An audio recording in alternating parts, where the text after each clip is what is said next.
Let's consider this cantilever beam. So, yung hahanapin natin dito, first of all, is yung slope and deflection at B.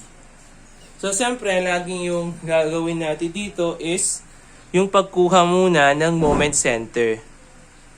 And pagkuha muna ng M over EI diagram natin. So, kunin natin yung moment diagram by parts natin. So, dito, i-consider natin yung moment center at A as the moment center para mamatay na yung moment at saka yung upward force dito. So, unahin muna natin etong sa D. So, we will have 15 times 5. So, you will have 75 over EI na negative. Tama?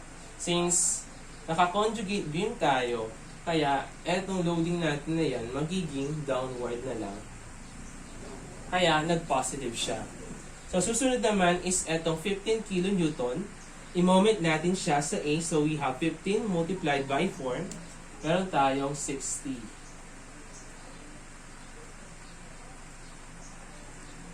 Degree to, dito din 1 degree. So, meron tayong value na 60 over EI. Lastly naman, etong varying load natin.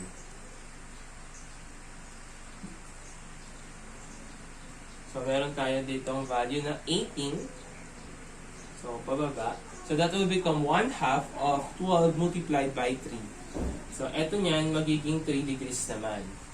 So, di ba, yung first step natin sa conjugate beam method is malaman muna natin yung moment diagram by parts niya. So, from real beam, gagawa tayo ng conjugate beam. So, in this example, since meron tayong free end, so yung free end natin na yon magiging siyang fixed. Tapos, yung fix natin dito sa real beam, eto yung real beam kasi. So, kapag ginawa natin siyang conjugate beam, magiging free end naman siya. Kabaligtaran. So, sa susunod na diagram, ganun din. Ayan, tutuloy lang natin. Tapos, dito, magiging fix. Eto din, tuloy-tuloy, magiging fix dito. Tapos, dito, sa cantilever natin sa real beam, magiging siyang overhang. Or kung pagko-combine natin yan sa iisang diagram, so magkakaroon tayo ng, so let's combine that sa isang diagram lang. Tapos meron tayong moment dito. So siyempre, so kahit na ano yung orientation nito, either pag ganyan siya, yung pagka-triangle niya, or itayo mo siya, i-reflect mo siya, ganun pa rin yung value niya. So, in this example, sabihin natin, meron tayong dito 75 over EI. Kaso, kung downward to, siyempre downward din yung loading nito. Downward, tsaka downward. So, parehas lang yung value na makukuha natin kung ganito yung diagram natin versus sa ganito din. Parehas lang naman sila. Kasi parehas lang silang downward at saka parehas sila ng magnitude. Next, pagsama natin sila sa isang loading. Etong 60 over EI naman, it is located dito. So, meron tayong 60. So, varying yan ha. So, we have 60 dito over EI. So, meron din tayong pababa naman siya. Yan. Next naman is etong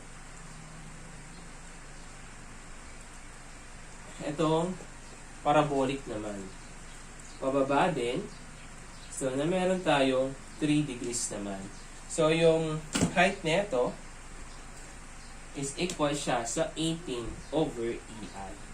So, ganito yung magiging diagram natin. So, simple lang naman yung gagawin natin para mahanap natin yung value ng slope at saka deflection at B. So, in this example, Ito na yung magsisilbing bagong D prime natin. Meron tayong A prime dito, naging overhang. Tapos dito yung B prime. Dito naman yung C prime natin. So, siyempre, kailangan nating malaman yung value ng MD prime natin at saka yung RD prime. So, siguro, kuhanin muna natin yung value ng MD prime natin. Siyempre, makukuha natin yung MD prime kung i-consider natin yung whole structure natin. So, kung i-consider yung whole structure, so let's state summation moment at D. So, magsa-summation moment tayo at D, wherein yung rotation dyan clockwise is positive. So, meron tayong MB prime minus eto munang malaking triangle, since yung rotation niya is counterclockwise. So, we have 1/2 of, yung buong length niya is 5, multiplied by 75, multiplied by the moment arm of 2/3 of 5. Minus yung maliit na triangle, so we have 1/2 of 4, multiplied by the intensity of 60, multiplied by 1, since 1 to, plus 2/3 of 4. Minus etong parabolic curve natin, that is 1/4 of 3, multiplied by 18, multiplied by the moment arm. So, meron tayong ditong 2, plus, so, yung ano natin dito, since eto magiging 1/5, so matitira is 4/5. 2 plus 4/5 of 3 is equals to 0. So the value of your MD prime is now equal to 1124.4 all over EI. Kilonewton cubic meter. Rotation is clockwise. So para mahanap naman natin yung value ng RD prime natin, pag-add lang natin yung mga loads natin. Summation forces horizontal, summation forces vertical is equal to 0. Or pag-add na lang natin sila. So we have 1/2. So copy lang natin ito. So that will be 1/2 of 5 multiplied by 75. So susunod is ito naman, plus 1/2 of 4 multiplied by 16 plus ito, 1/4 of 3 and 18. So the value of RD prime is now equal to 321 all over EI. Kilonewton meter squared.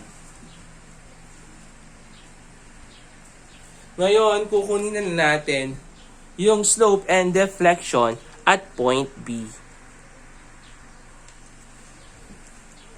So, kunin muna natin yung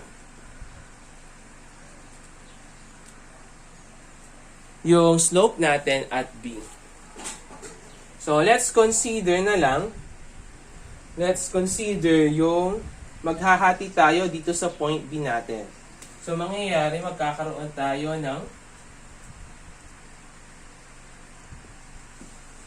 magkakaroon tayo dito. So, meron tayong dito fixed end. Tapos, meron tayong varying dito. So, yung varying ngayon, yung varying dito na malaki.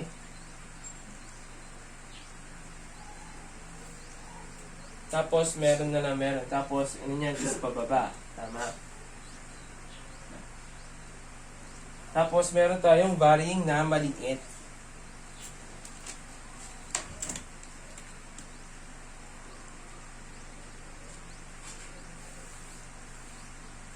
So, eto, distance niya mga yan. So, we have 1 meter, 1 meter. So, nandito yung D prime natin. Tapos, dito tayo nag-cut ng section. So, yung kinonsider natin is consider right section. Since nag-consider tayo ng right section, kasi nag-cut tayo dito sa B natin. So, nag-cut tayo dyan. So, i-consider natin is yung right section. Since mas konti yung loadings natin sa right section. So, magka-cut tayo dito sa B. So, ito yung mga lilitaw na forces natin. So, meron tayong value ng MD prime dito. Yung MD prime natin is equal siya sa 1124.4 over EI. As meron tayong ditong upward force which is equal to 321 over EI. So, ngayon is, ano yung value ng slope natin dyan? So, siyempre, unang-unang gagawin natin dito is kailangan mahanap natin yung value nito. So, let's say, yung value niyan is equal siya sa A. Tapos, yung maliit na triangular load naman, sabihin natin yung value niyan is equal to B naman. So, siyempre, by similar triangles, so, meron tayong ditong value na A.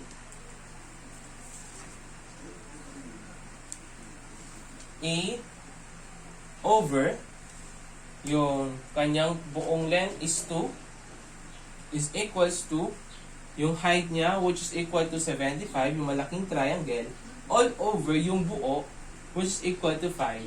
So, the value of your A is now equal to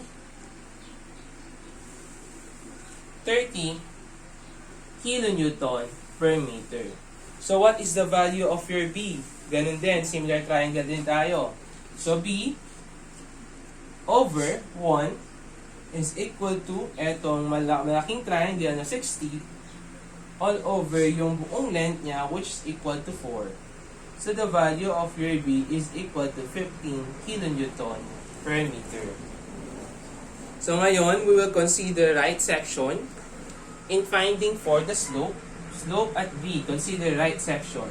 Summation forces vertical, downward, positive.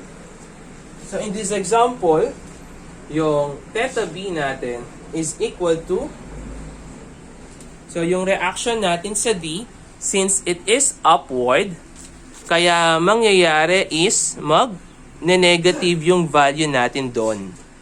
So, that will become negative 3 to 1 plus etong mga downward forces natin. So, the value of our down for 1/2 of 2 multiplied by yung height natin na A which is equal to 30 plus 1/2 of 1 multiplied by B which is equal to 15. So, the value of your theta at B is now equal to negative 283.5 all over EI kilonewton meter squared. Or in other words, para maging positive yan, let's indicate its direction. Kilonewton meter squared. Since negative, the rotation will become clockwise. So, consider naman natin sa susunod na solution is yung pagkuha naman sa deflection at B. In finding for the deflection at B, considering right section, that will become summation moment at B. So, yung mangyayari niyan is clockwise. Ano ba? Mali, counterclockwise is positive. So, counterclockwise is positive. So, deflection at B is equal to, so unahin muna natin yung reaction natin na 3 to 1 multiplied by 2 minus yung moment natin dito sa D which is equal to 1124.4 minus eto ang mga loadings natin. So, aanihin natin siya dito sa B prime. So, eto munang malaking triangle that is 1/2 of 2 multiplied by the intensity of 30 multiplied by the moment arm of 1/3 of 2. Tapos, meron pa tayong minus yung maliit na triangle 1/2 of 2 of 1 pala, multiply by the intensity of 15, yung moment arm niya is equal to 1/3 of 1.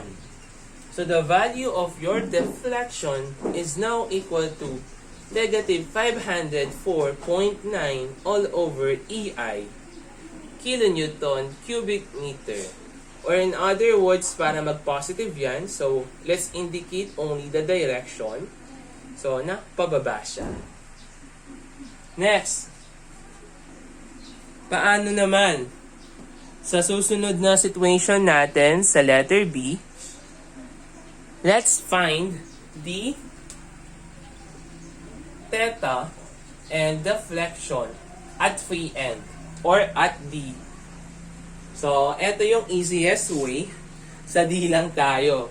So, i-consider lang natin is dito sa right section. So, kunin natin muna yung theta at D. Summation forces, vertical, downward is positive since right section yung kinonsider natin. So, in this example, hatiin natin yung section natin sa D. So, ano yung makikita mo sa D? Yung force at saka moment na lang. So, therefore, consider natin is right section, etong right na to, that will become theta D is now equal to, eto meron tayong isang upward force, so that will become negative 3 to 1 all over EI.